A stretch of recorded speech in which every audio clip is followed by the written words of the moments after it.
Good morning. Are you awake? I'm not.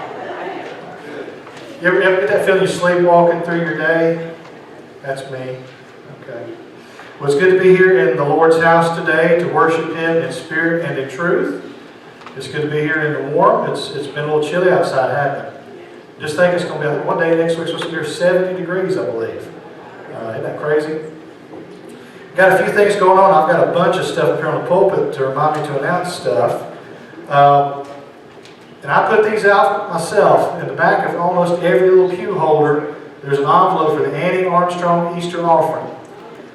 We, as Southern Baptist, every Easter time, take up an offering to support missionaries and missions efforts in North America, United States, Mexico, and Canada especially. So we're going to show a video here in a little bit about that after the announcements.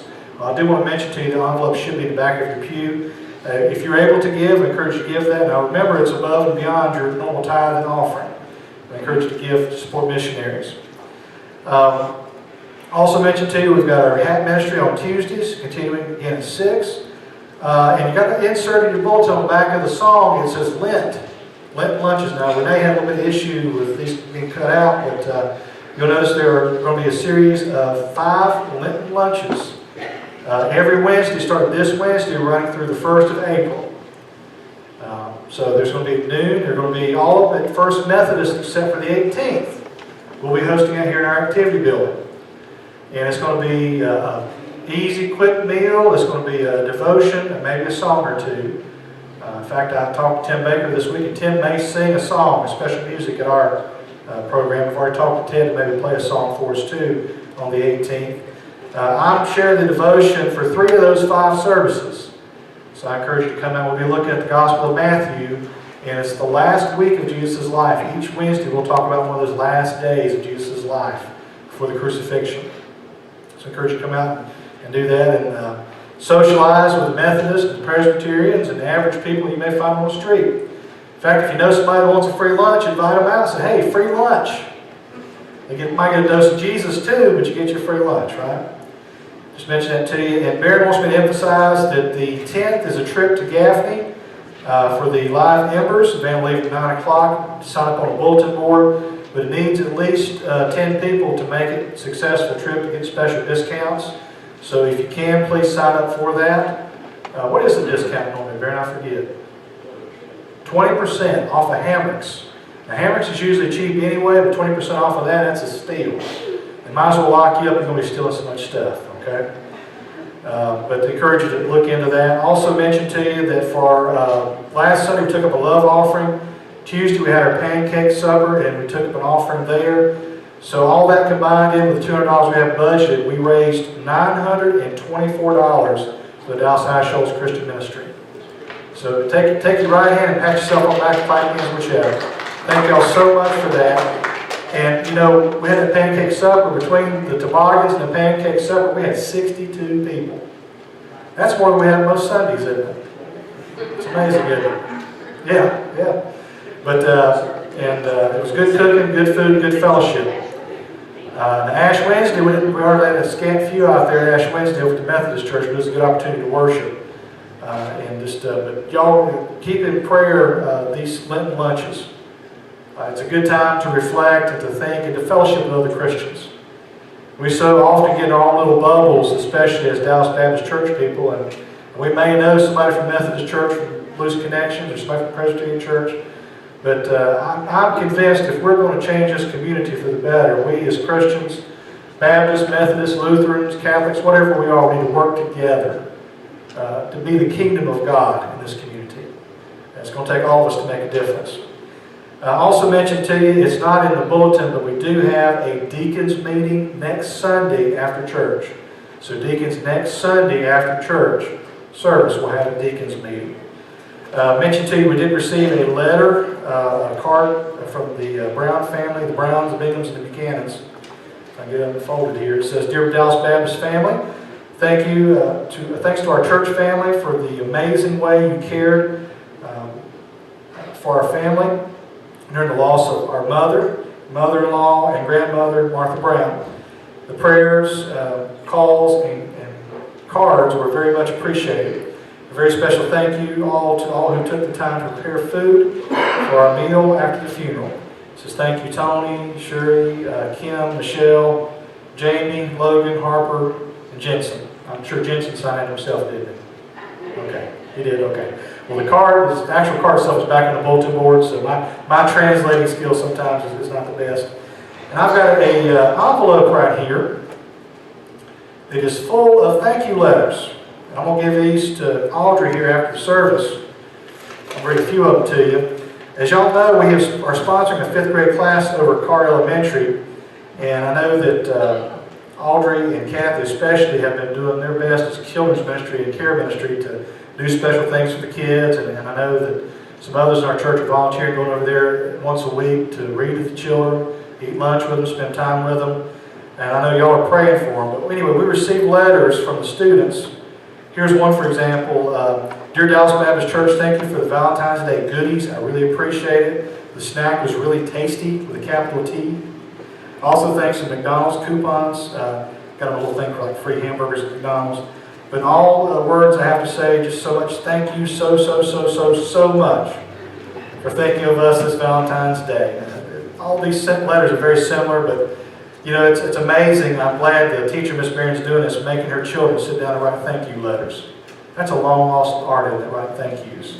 But I'll give these over to you, Audrey. Don't let me forget. Be in prayer for the 5th grade class, Miss Barron's class over at Carr Elementary, and pray for all the other teachers and schools. This school year, as the school year gets ready to wind down. Any other announcements? Don't take up too much of your time with announcements. Anybody else? Okay. Well, I guess it's time we need to sing, right? Shall we? Scott, Yes, sir. your Annie Armstrong video first. Oh yeah, I'm sorry, Annie Armstrong video. Yeah, go ahead. Sorry, thanks, Bill.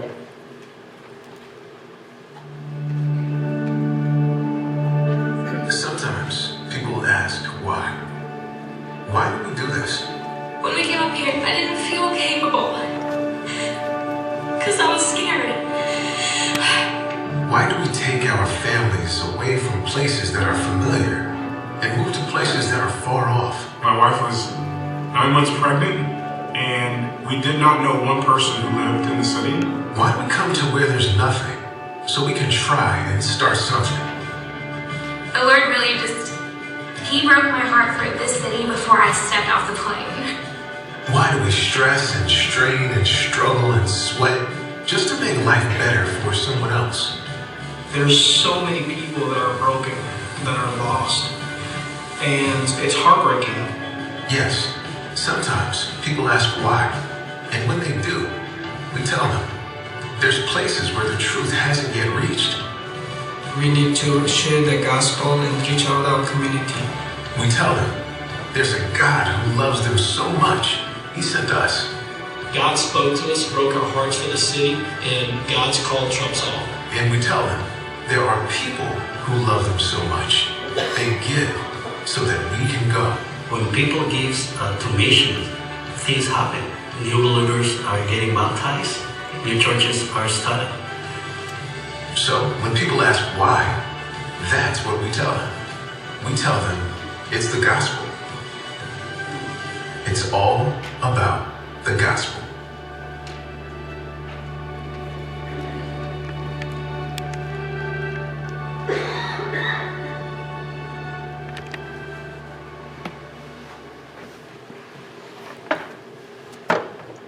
Please all rise for How Great Is Our God. And the words are on the back in your bulletin, and they're also on the screen.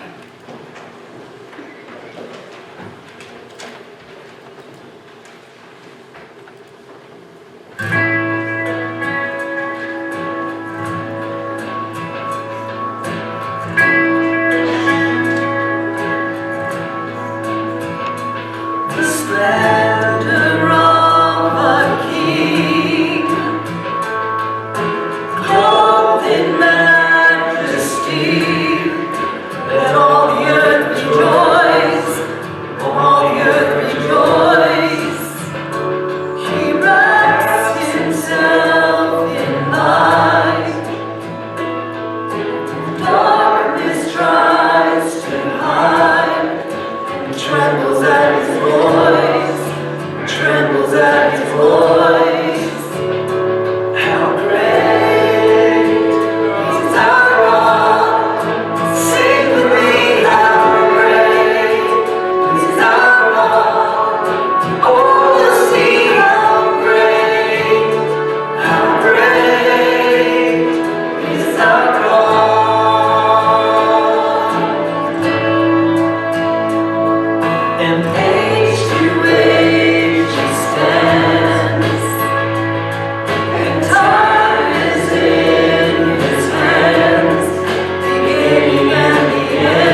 list on the back if you'd like to look over. We do have a few names that have been added, that have been highlighted in yellow, it should be, to our prayer list. Remember Linda Dobbins, Claudia, Adria Klein, Chris Craven, Barry Carolyn Lee. They've got their own difficult issues going on. Pray for Roger. Also, she's not highlighted, but I hope y'all been praying for Rhonda Langford Jackson. She's got her last treatment, her last radiation coming up Monday. And I didn't realize this, but she was here Thursday, right? Thursday for choir practice. She's wanting to be in this Easter cantata. So be in prayer for her. You know, she's gone through a lot. She's still going through a lot. Continue to pray for her. But I think it's awesome that she was here Thursday. You know what that name means? All the rest of you need to man up and get in the choir and get ready for the cantata, right? Especially Mr. Lee, right? No? But seriously, if you would like to be in the Easter cantata, Jennifer's practicing. We're practicing Wednesday night still. Wednesday night at 7:30 and practicing after church. So I encourage you, if you think you can carry a tune in a bucket, come on out. Okay, you don't have to be perfect. If you ever heard me sing, you know I can't sing perfectly, but I'm sure I'll be devoted to helping out. But be in prayer for all these names on the bulletin, all the other names. I'm sure that may burden your heart that you don't want to voice and express today. I went to a conference yesterday called Where the Church is Going. A guy named Eddie Hammond, he's a church consultant, he's worked for the state convention before and written numerous books.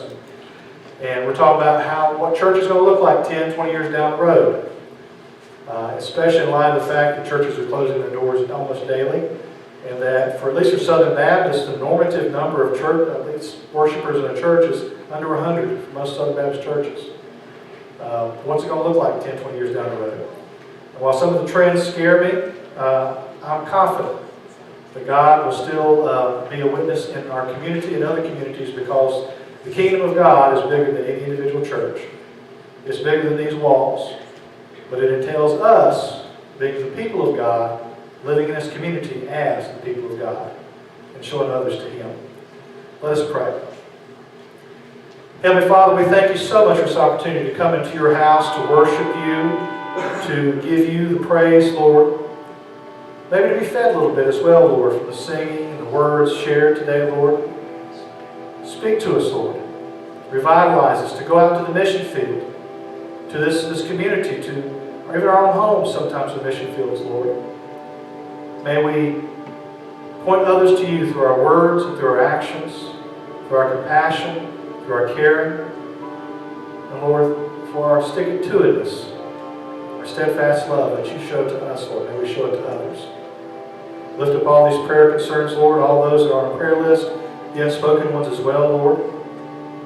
I know, God, that you can work in a mighty way in the lives of those who need it most. Thank you so much, and we pray. Amen.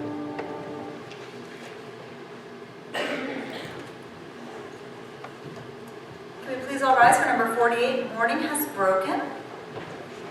We'll sing all three verses.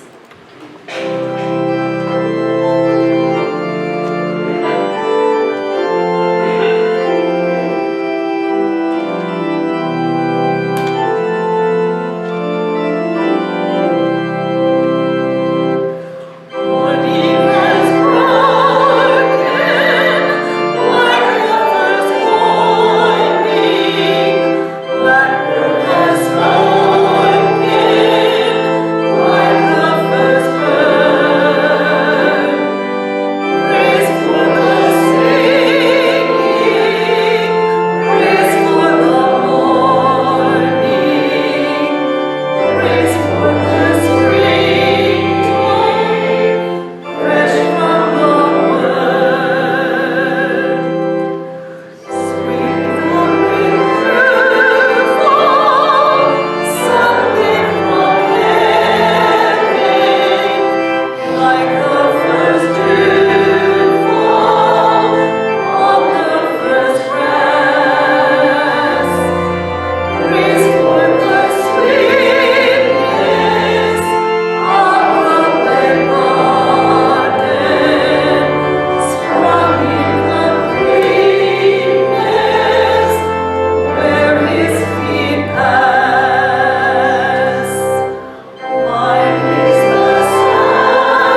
this altar.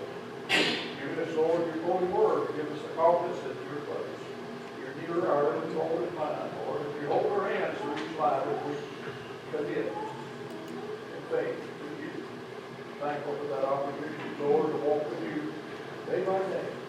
Open our heart, Lord, to see it closer for you again with you, Lord, that we might find life more complete.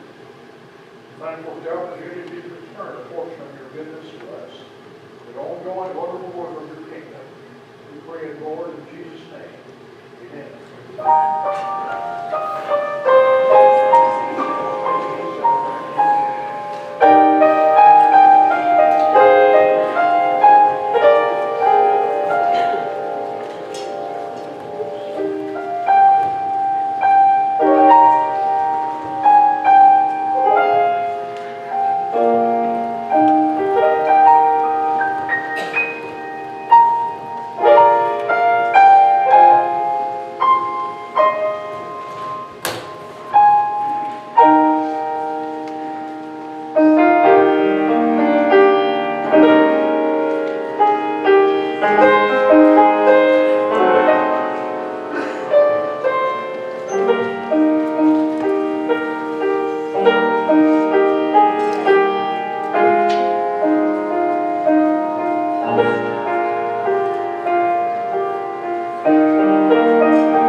clapping for me?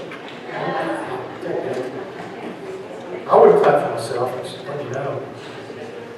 Okay, children, if y'all would like to be dismissed, because I'm sure I put you to sleep. So.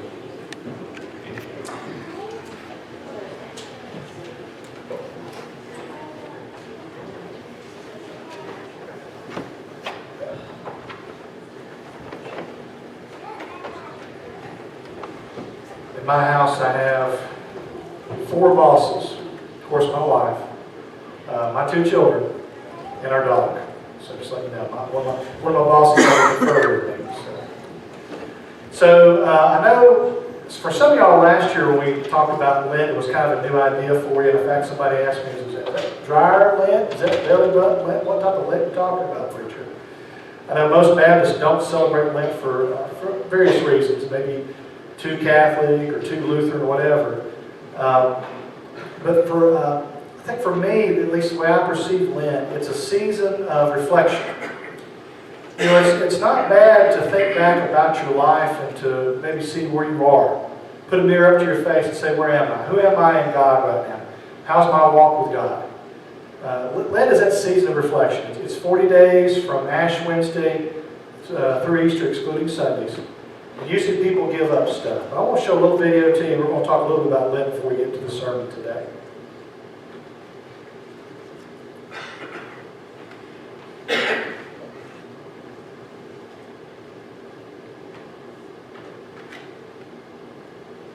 Give me the next slide, Bill, so I'll click it with the clicker.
Each week we'll share a Psalms video reflecting about our need for God. You know, most people, they give up something for Lent. It's, you know, I've given up chocolate before, sodas. One year, even when I was doing youth ministry, I gave up social media for Lent. About killed me. But you give up something out of a sense of repentance, a sense of trying to self-sacrifice a little bit. Jesus sacrificed for us, we give up something to sacrifice for Him. But I found this online, and it's inspired by the words of Pope Francis. It's some ways to fast for Lent that are kind of non-traditional ways to fast. Most of the people give up something. This kind of says to do something. Fast from hurting words and say kind words. This ties into the sermon today, by the way. Fast from sadness and be filled with gratitude. Fast from anger and be filled with patience. Fast from pessimism and be filled with hope. That's a hard one for me. I'm always the pessimist. I really am. Fast from worries and have trust in God. Fast from complaints. That's a hard one for me too. Fast from complaints and contemplate simplicity. Fast from pressures and be prayerful. Fast from bitterness and fill your hearts with joy. Fast from selfishness and be compassionate to others. Fast from grudges and be reconciled. Fast from words and be silent so you can listen. So this Lent, I encourage you to give up the bad and take in the good. Be God's people in this community. But the complaints and the hurting words and the groaning and moaning ties in our sermon today. You know, I've never really taken a really long road trip before. Some of y'all have told me that y'all even traveled out west in cars and driven for weeks. I know some of y'all have a motorhome and drive around, or a camper, you drive around, go to different places, and you're gone for days, if not weeks on end.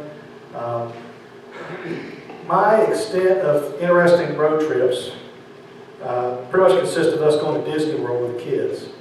Now, we usually try to split it up and drive down to parts in South Carolina, edge of South Carolina or Georgia, and then go to Disney the next day or down to Florida the next day. But we've had some interesting events happen on our road trips. Our kids, luckily I've kind of squashed it before it ever happened, but I never got that dreaded, are we there yet? Are we there yet? Are we there yet? Are we there yet? Now, I've done it just to pester my wife because I'm really good at that. Isn't it right here? Yeah, okay, she says yes. But there have been some interesting road trips. There's always the joys of a road trip. And I've got here 2 pictures. One's from a movie where the car is pretty much busted. The other, the kids fighting in the back seat. And I'll tell you, one time we were coming back, I forget where we came, maybe from the beach or something. No, it was on the way down to Disney World. And one of our children was still in diapers. And what's that smell coming from the back seat? Needless to say, the diaper didn't hold the bodily functions of the child. We got hold of the car seat, we had to take off the car seat cover. And in a hotel, in the washing machine, washed the car seat cover so that we could make it to Disney without a horrid smell coming from our child. There's always adventures along the road trip, and there's always joys, I say that sarcastically, joys of a road trip. I'm sure you guys can tell me horror stories of road trips you've been on. The good, the bad, cars breaking down, accidents, kids yelling, are we there yet, whatever. But the Israelites, they were on kind of a road trip, if you will, before there were even roads. They traveled from Egypt, and after Pharaoh and the plagues and the whole let my people go type thing, and they traveled through the wilderness to get to the promised land. And it wasn't a quick trip. There were no plane flights. There was no express trains. There weren't even cars and roads. They walked it, and they traveled a long way. So the passage we're going to talk about today is from Numbers chapter 21, and it recounts some of that road trip where they had a joy, I guess you'd say, traveling along. Numbers chapter 21, verse 4. From Mount Hor they set out by way of the Red Sea around the land of Edom. The people became impatient on the way. They became impatient on the way. Now, if y'all are anything like me, I get impatient pretty darn easy when I travel. I get impatient when I get in traffic. I was talking to one of the deacons at Providence Baptist yesterday about traffic and prayer and things like that. And I said, my kind of go-to standard line is, Lord, I prayed for patience, and the Lord put me in race week traffic in Charlotte. Or even closer to home, I prayed for patience, and the Lord put me in 5 o'clock traffic on Trade Street. Right? We get impatient along the way. Just think about it. The Israelites, they had a lot to complain about. Here's kind of a recounting of one of the possible routes they took to the Promised Land. They didn't go the direct route. They kind of went around their elbow to get to the tail end. And that's a little bit by God's design, but they didn't quite like it. They were a little impatient. So what do we do when we get impatient? Well, the Israelites did the same thing. They complained. Numbers chapter 21, verse 5. And the people spoke against God and against Moses. Why have you brought us up from Egypt to die in the wilderness? For there is no food and no water, and we loathe this worthless food. I'm pretty convinced that the children of Israel were Baptist. Now, preacher, you lost your mind? Yeah, I've lost my mind, but it's probably true. They like to complain. They weren't just Baptists or maybe just regular church folk, but they complained. There are over 5 times in Exodus and Numbers, where they complained and moaned and groaned about their trip to the Promised Land. Over in Exodus chapter 15, there's an incident where the bitter water, they ran into bitter water. It says, Exodus 15:22, that Moses made Israel set out from the Red Sea and went to the wilderness of Shur. They went 3 days in the wilderness and found no water. When they came to Marah, they could not drink the water of Marah because it was bitter. Therefore it was named Marah. Which, by the way, the Hebrew word for bitter is very similar to the name Mary. So if you know anybody named Mary, their name is literally means bitter. Verse 24, the people grumbled against Moses, saying, what shall we drink? And cried to the Lord showed them the law, and he threw it in the water, and the water became sweet. So they complained and moaned and groaned at this well at Marah. They complained about the bread from heaven, the manna from heaven, excuse me. Exodus chapter 16, the whole congregation of Israel grumbled against Moses and Aaron in the wilderness. And the people of Israel said to them, would that we had died by the hand of the Lord in Egypt, when we sat by the meat pots and ate bread to be full. For you have brought us into the land of the wilderness to kill us, this whole assembly, with hunger. We ain't got anything to eat. We're hungry. So what does God do? He sends the manna, he sends to it, which I've shared with y'all before. I had a professor in college whose theory was the manna was fried okra. It was good the first day, but you couldn't say it because it became nasty the second day. Fried okra is good the first time you eat. After you just cook it, it's good, nice and crispy and warm. If you try to warm it back up in the microwave, it isn't quite good, is it? Maybe true, maybe not, but the children of Israel would complain about it nonetheless. Over in Exodus chapter 17, the water from the rock of Meribah, they complain about that. The whole congregation grumbled against Moses and Aaron in the wilderness. The people of Israel said to them, would that we died by the hand of the Lord in Egypt, when we sat by the meat pots. And I think I copied the same verse over anyway, but they complained and moaned and groaned. It's the same like broken record cycle we find in Exodus chapter 17. They complained and they moaned and they groaned about everything. They weren't content. There's several other times they moaned and groaned and complained. It's like a broken record. And it's interesting sometimes. I'll listen to like a fly on the wall, and hear some people in church talking. I do the same thing, unfortunately, too. We complain. Talked about last week divisions in the church and lack of unity, and churches fighting over the color of the carpet in the sanctuary, or the size of the piano, or somebody didn't look at me right in the worship service. We complain and moan and groan about everything, don't we? We're not content. Just like the children of Israel, we weren't content. You see, they were like, let's go back to Egypt. We at least had food there. Well, they were dying in Egypt. They were being tortured. They were being beaten. They were being worked like dogs in Egypt. Well, at least we had food. They were free in the wilderness.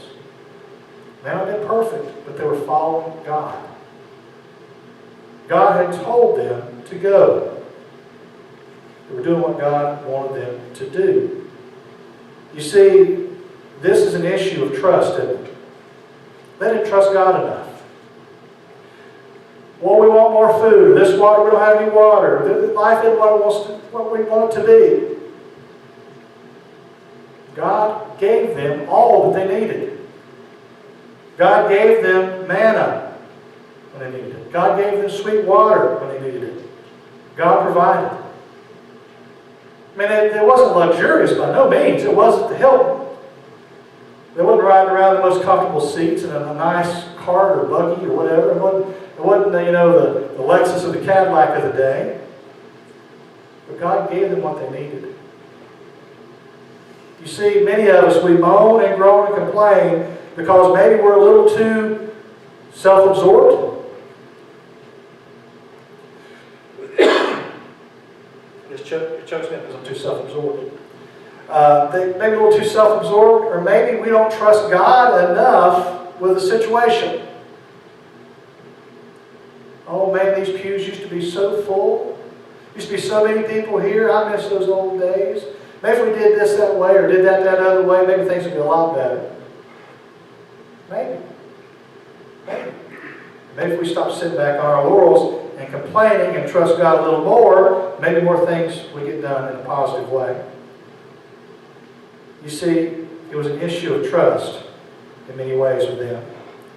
They gave up trust. They didn't trust God enough with their current situation. They didn't place it in his hands. They took it in their hands and they moaned and groaned and complained. But their lack of faith didn't go unnoticed. God noticed it. So what did God do? Well, over in verse 6.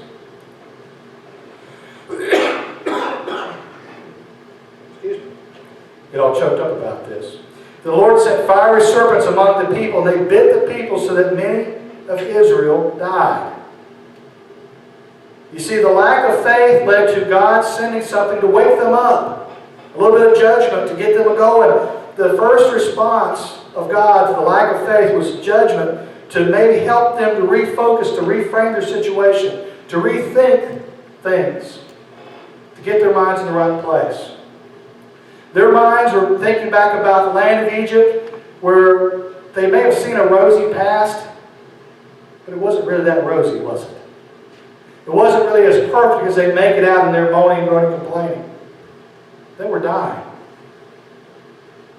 They were being beaten. They were enslaved. But man, they had a lot of food. You see, God reframes that by jolting them, giving them a shock to their system, by sending these fiery serpents, these venomous snakes, to bite them, to wake them up. But that judgment,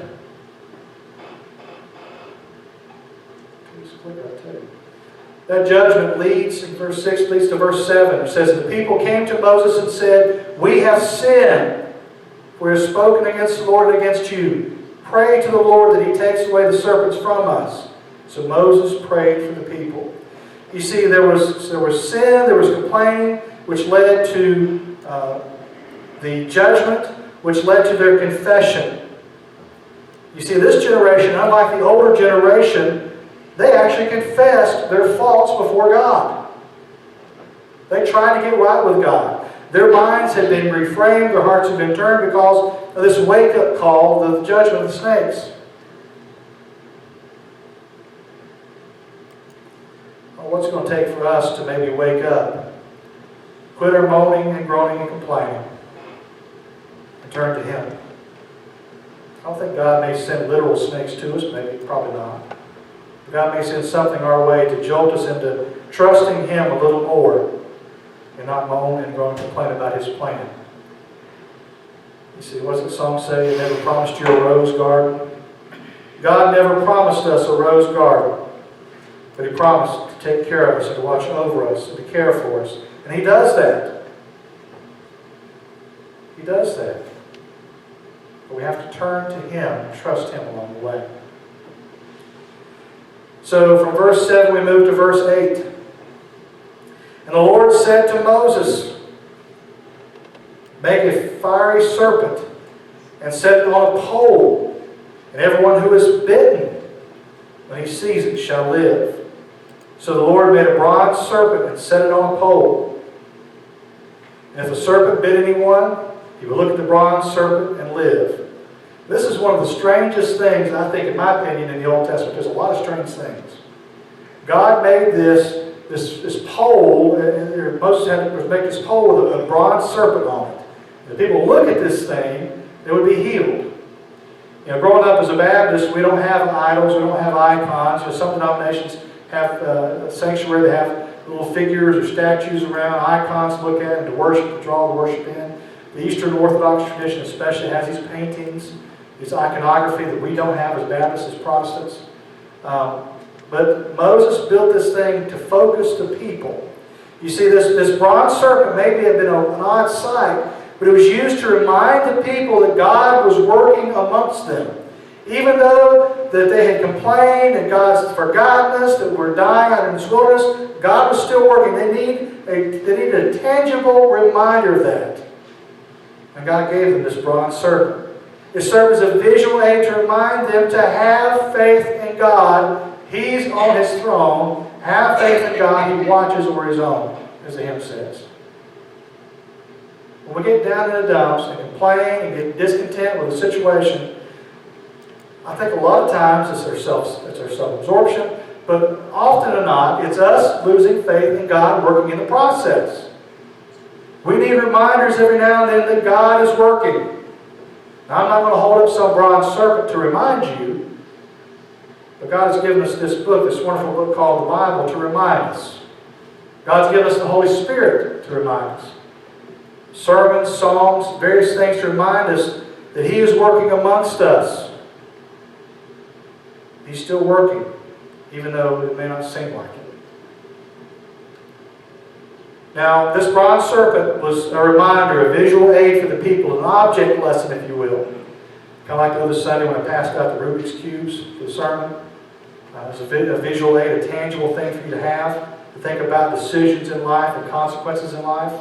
This bronze serpent was a visual aid, an object lesson.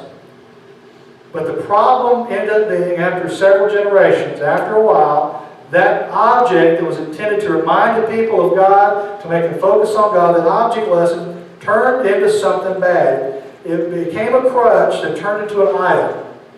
So we find over in 2 Kings chapter 18, during the time of Hezekiah, that serpent was being worshipped as an idol, as a god itself, even though it was made for the people to focus on God.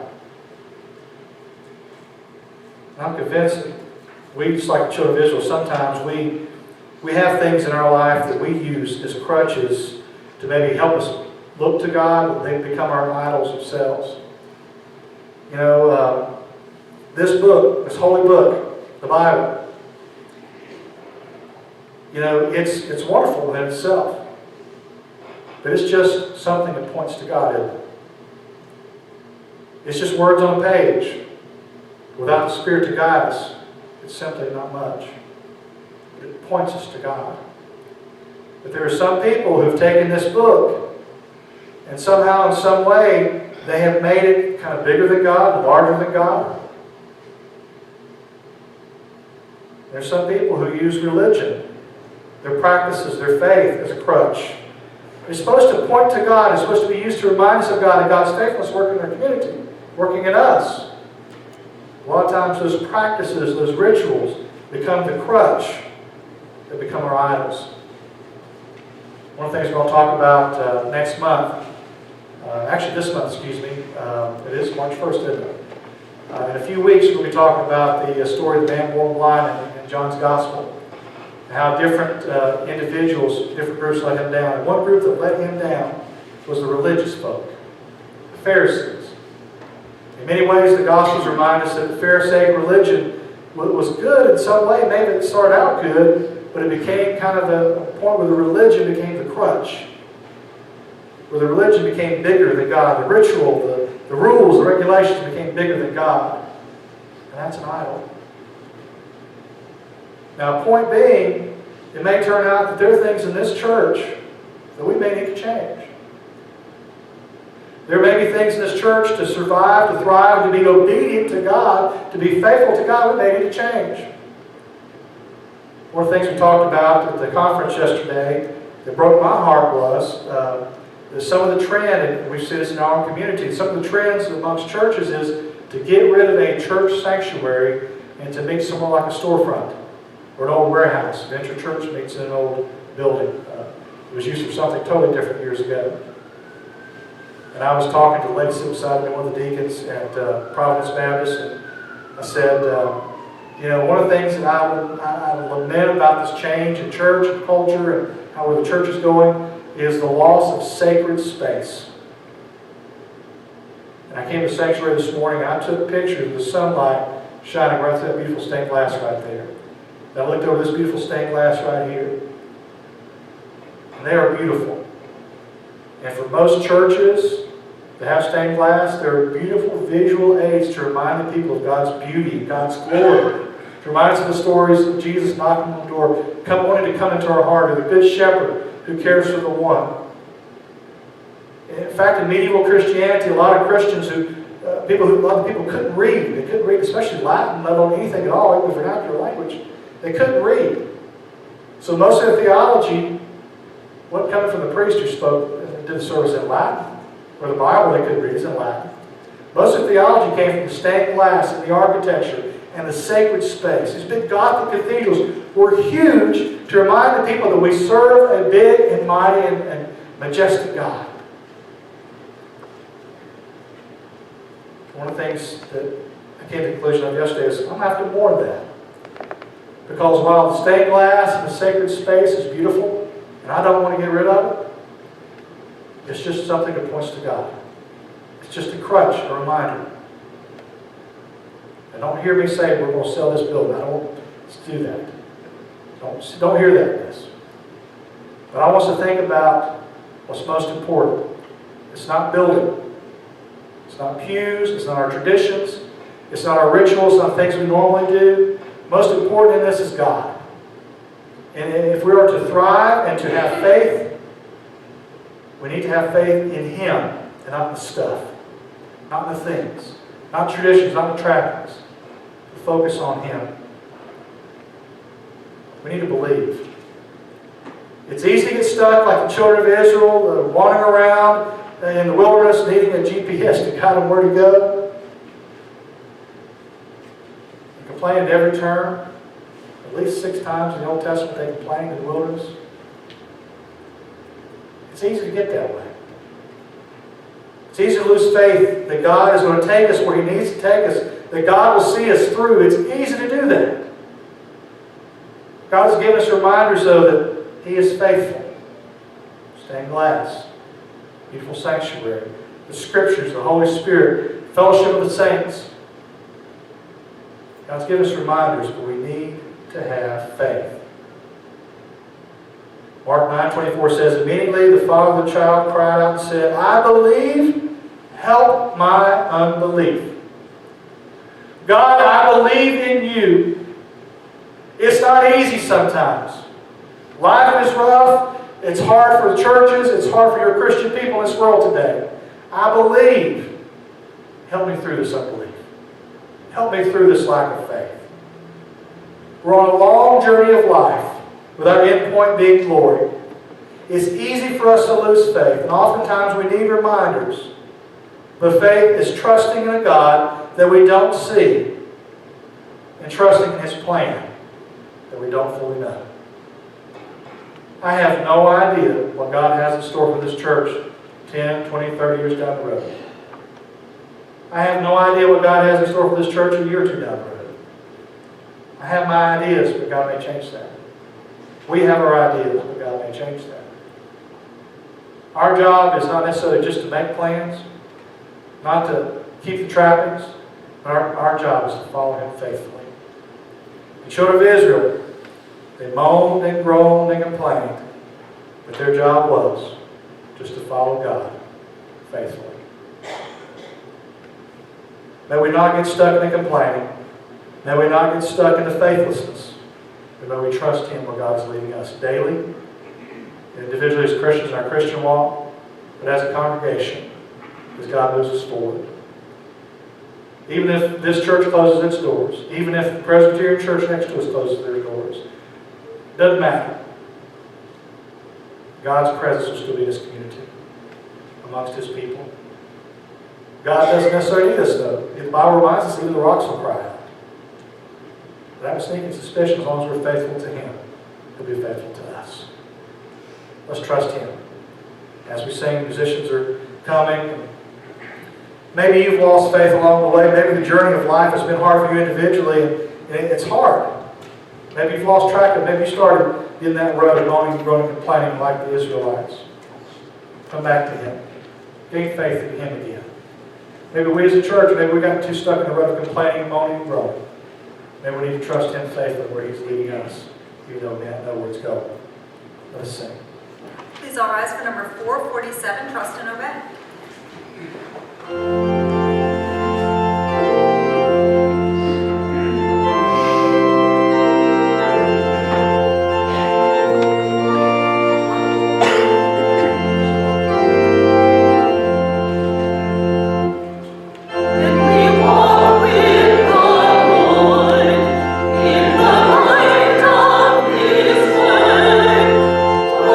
Glory, it sheds on our way.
next time we get off the rails, and I complain too, trust me, you can ask my wife, I complain about things, I complain about life, I complain about my spiritual life, I complain about the church, the life of the church. It's easy to complain, isn't it? It's easy to get down in the dumps. And I can miss, at least in my own personal life, most of the time when I complain about life in general and how the bumps in the road and the life of the church and all that stuff, it's because I've lost sight of God's blessings and God's faithfulness to me where He's leading me. It's easy to do it, though.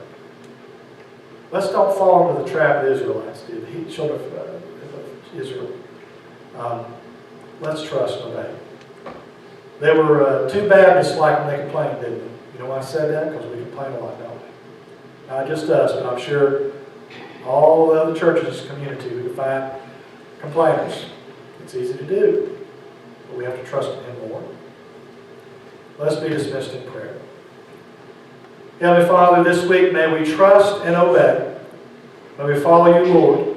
Even though the road may be bumpy and it may be filled with trials and temptations, even though in the life of this church we may run into roadblocks and tough patches, Lord, may we trust You. May we have faith in You, God, that You'll see us through, trusting and obeying and not complaining. Thank You so much, O Lord. And we pray. Amen.